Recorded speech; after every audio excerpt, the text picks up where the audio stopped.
there, and welcome back to another review. So keeping on that hopping mad vibe, I thought we'd, following on from Mr. Vampire 3, we'd go straight into Mr. Vampire 4 today. Again, directed by Ricky Lau and produced by Sammo Hung, made in 1988, but there is one component, one major component missing from this movie, and if you don't know, that thing that is missing is regards to like the Mr. Vampire franchise, and that is there is no Lam Ching-ying in this movie. Now that is surprising, right? It's a Mr. Vampire movie without Lam Ching-ying. It's, you think Lam Ching-ying's in all of them, not so. So we have Kar-lok in this one, the brother of Chin Soo-ho from the first movie, but in our leading man's chair we have Woo-ma and Anthony Chan.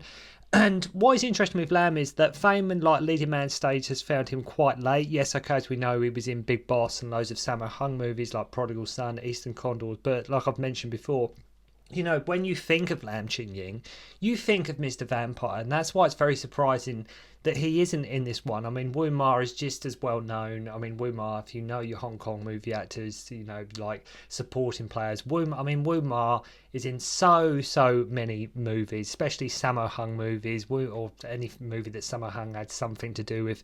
Woo-ma, more often than not, is in it. More like Woo-ma is one of these people. You know, like how Wang Lum-wei, Johnny Wang is in loads of the Shaw Brothers movies. Woo-ma is the same in terms of like Golden Harvest movies. More often than not, Woo-ma will turn up, like I'd say 9 times out of 10. But as I say, Lam Ching-ying's role in Mr. Vampire movies that he will always, you know, more than likely always be remembered for. Now, as far as I'm aware, there was, you know, in regards to Lam Ching-ying not being in this, I don't think there was any falling out as far as I know. I don't think it was like there was a like argument or anything like that. I really don't think it was like Lam didn't want to do it. I don't think there was, like I say, any argument or disagreement or falling out in any capacity. I think it was mainly the fact Lam isn't in this is because he was basically super busy. He was massively busy. No, I don't think there was an argument with the studio or anything like that. I think it just came down to the fact Lam Ching-ying was a very busy man as to why he didn't appear in this movie. And it's odd watching a Mr. Vampire movie without Lam in it. Of course it is. It's be like watching like a Mission Impossible movie without Tom Cruise in it. You know, it'd be that kind of thing where it's sort of like that doesn't seem right. You know, that seems a bit odd. It's like when somebody who you associate with a franchise of movies, if they're not in it and they're missing or whatever, it always seems a bit odd. But there's still a lot to be enjoyed from Mr. Vampire 4. There's still a lot to be enjoyed here. It'd be like I say, it'd be like X-Files with no Mulder and Scully or something like that, you know. Something like that would just seem off. Now, Woo-ma, like I mentioned, like Lam Ching-ying, was hugely beloved and has been in many Hong Kong movies, more than one could count. And this was actually sort of a reintroduction for Anthony Chan, because if you recall, he was actually in the first movie, and one could argue that if you take your mind back to the first movie, you could argue that this is potentially the same character that he plays in the first movie. You see him at the start of the movie, at the end he's the one with like who's got loads of hopping like vampires that he's sort of controlling, sort of like the priest in that. I say you could argue it's the same character, which if so, it'd be quite awesome having that connection to the first movie, which would make it quite cool, you know, connect it in that way. Though I think time-wise, I think this movie, I think actually saying that, I think time-wise in relation to like where the film is set, I think this one is set before Mr. Vampire 1. I think in terms of when it actually takes place, I think it could be set before. Woo-ma was a great choice to appear in this movie, and I would say, like I say, 9 out of 10 Hong Kong movies from the 80s, you could put money down that Woo-ma was in it. Woo-ma, like he himself, if you recall, was also in the first movie as the rice seller. Now, despite losing Lam, Anthony Chan and Woo-ma bounce off each other really well. They both do a fantastic job in this movie, and as I say, there's still a lot to be enjoyed here. Just because there's no Lam Ching-ying, don't let that put you off. There's still a lot to be enjoyed here. As I say, our two leads bounce off each other really well as these two priests that live next to each other.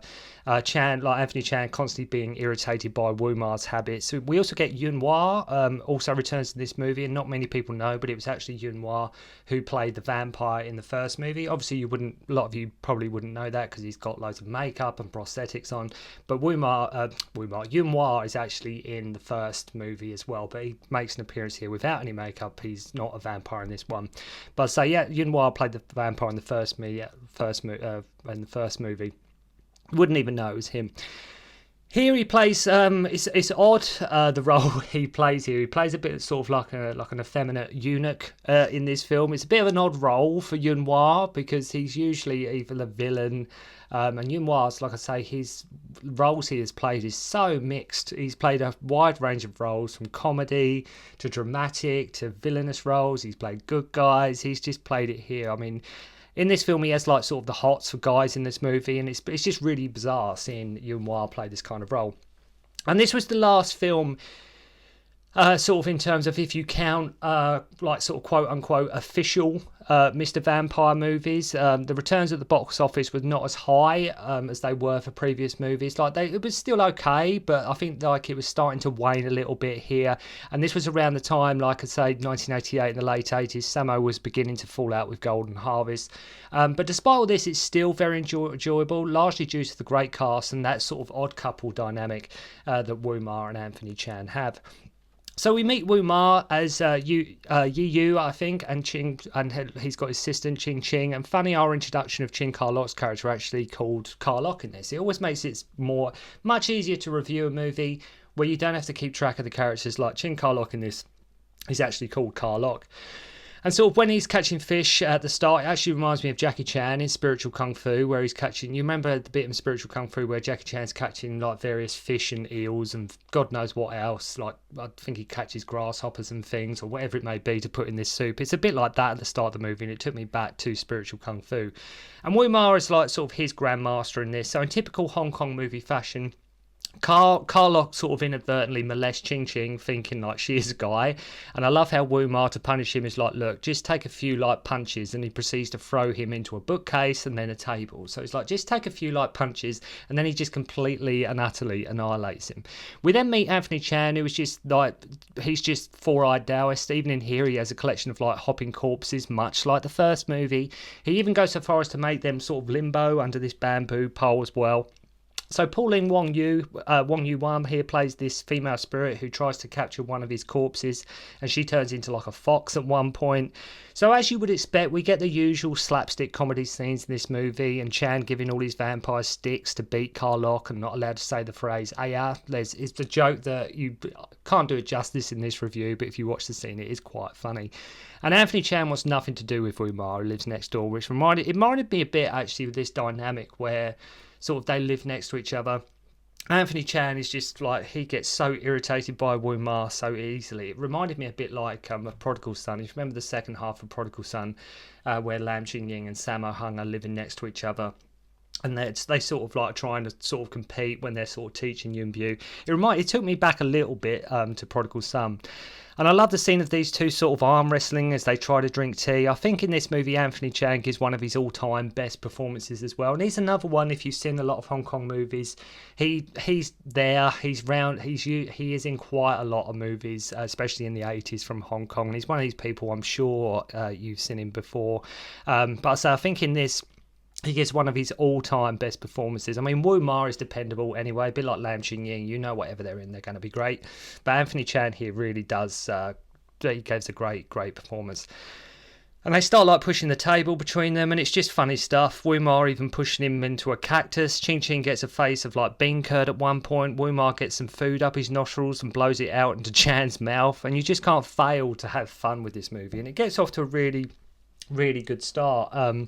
And that overall, the whole film is as I say, very, very entertaining. I will say, I think it sort of runs out of steam a little bit in like the last part of the movie. I do think it's sort of, they don't know when to end it or how to end it, and the momentum does drop a little bit at the end. But it's still a thoroughly enjoyable movie.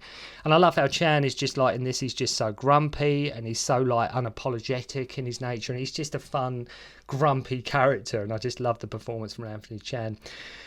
Funny as well when Wu-ma is getting up to do his morning rituals, and Chan is using like coconuts as ear protectors, because he can't stand the noise. So he wants to buy Wu-ma's house, so he will leave basically. And what is funny with Anthony Chan's performance and his character, don't ask me why, but it sort of reminds me it's going to be a weird analogy, but he sort of reminds me of Squidward from SpongeBob SquarePants in this. Like, he just seems, no matter what happens, he gets the short end of the stick. Something's always annoying him. Things are never going right. He's annoyed with his next door neighbour, and it just reminds me a bit like Squidward from SpongeBob. Like I say, always getting the short end of the stick.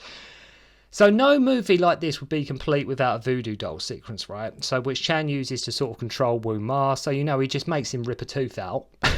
Just makes Wu Ma completely rip a tooth out, then smashes his head on this beam. And Ching-ying gives him some garlic, and she is like, who has done this? And Wu's like, it could be that lousy Dao. It's like next door. And quite possibly, as you know, because we know he hates your guts, so... But really funny stuff, and Wu Ma plays it perfectly. Now, when Ching-ying decides to get payback, after the sort of the voodoo doll incident, this is probably, to me, one of the funniest moments that I've ever seen in a Hong Kong movie. Like, I was belly laughing. When you see something funny and you've got to watch it again and again and again. There's something happens that is probably one of the funniest things I've ever seen in a Hong Kong movie, ever. And I've seen a lot of Hong Kong movies.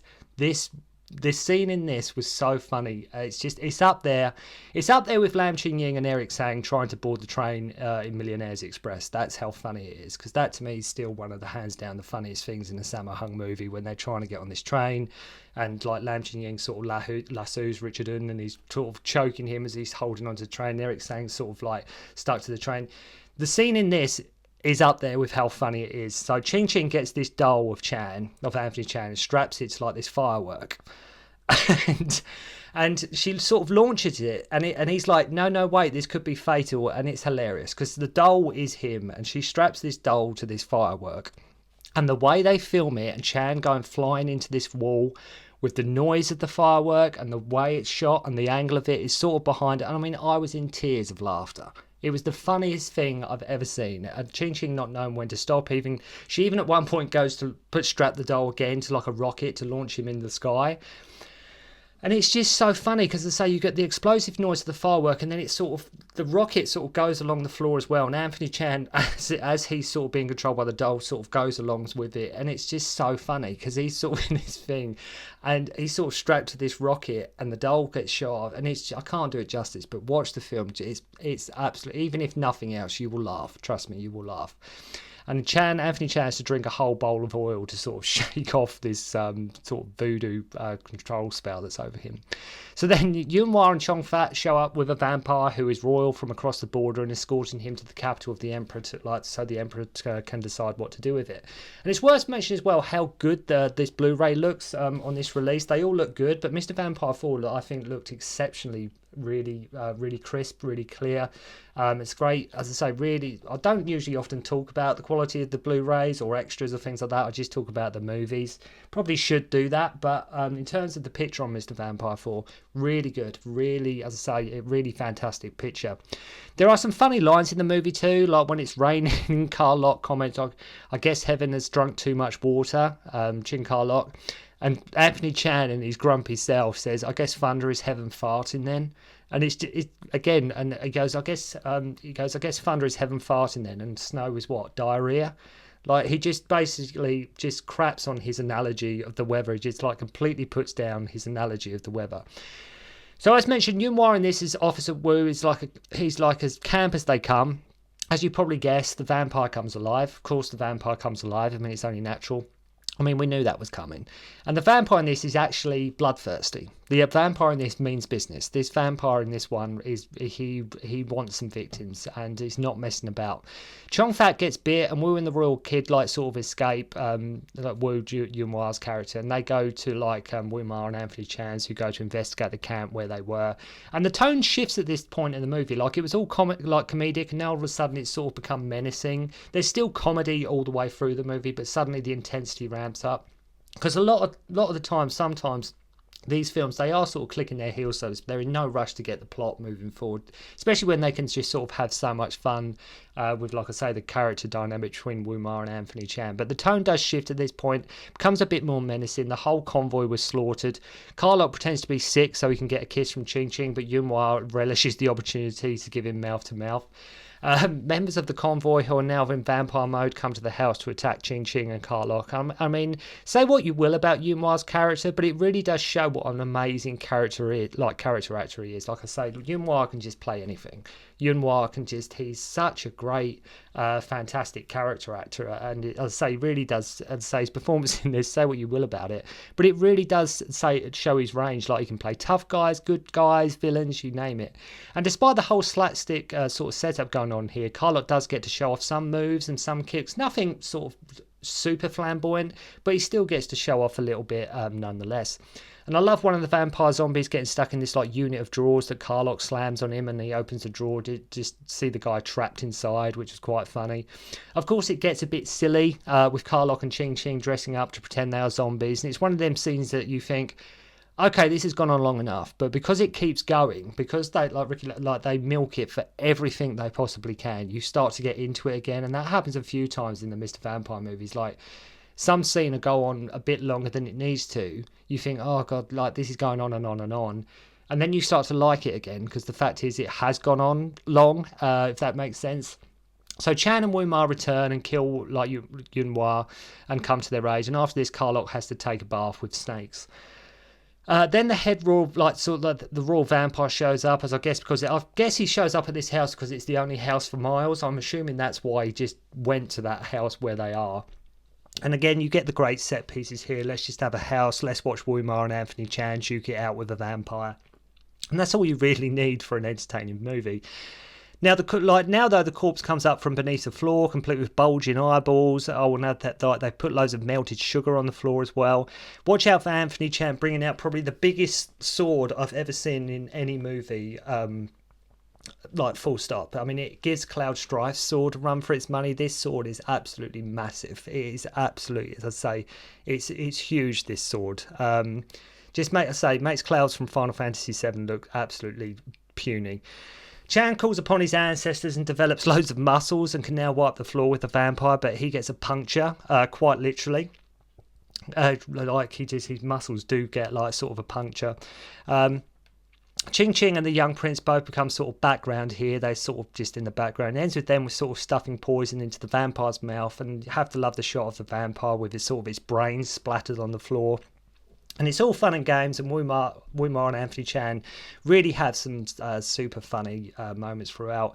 I think just near the end, as I mentioned, it does suffer a little bit. I think it, like I say, it does sort of run out of steam, and it sort of runs out of ideas a little bit. Naturally, of course, it does miss Lam Ching-ying, but it's still a highly enjoyable Mr. Vampire movie. I think, as I've mentioned before, my reviews for the Mr. Vampire movies, I think 2 is probably my least favourite, despite the fact it's got Yuen Bu in it and Lam Ching-ying and all these people. I think Mr. Vampire 2 doesn't quite hit the mark for what you expect from a Mr. Vampire movie. I think, as I say, aside from 1 being absolutely amazing, I think 3 is really good. 4 does its best. As I say, up the first hour or so is really good, but it just does falter a little bit in that final act of the movie. But again, still really enjoyable stuff. But saying it contains one of my all-time, but just watch out for that voodoo doll. It's fireworks sequence, my all-time favourite, funniest thing I've ever seen, just with Ching-ying and Anthony Chan. And as I say, it's one of the funniest, not just in movies, not just in Hong Kong movies, but in movies, full stop. And I'm going to say what I always say when I review these Mr. Vampire movies. If you haven't picked up this Hoppin' Mad box set, please do, because you'll have so much fun watching all these movies, especially if you've never seen them before. You get 4 amazingly great movies. And as I say, if you've never seen Mr. Vampire 4, make sure to go and check it out, because I say Anthony Chan and Woo-ma really do have a blast in this one. So thank you very much indeed for watching. Hope you enjoyed the review. I'll see you again soon. Don't concentrate on the finger, or you will miss all that heavenly glory.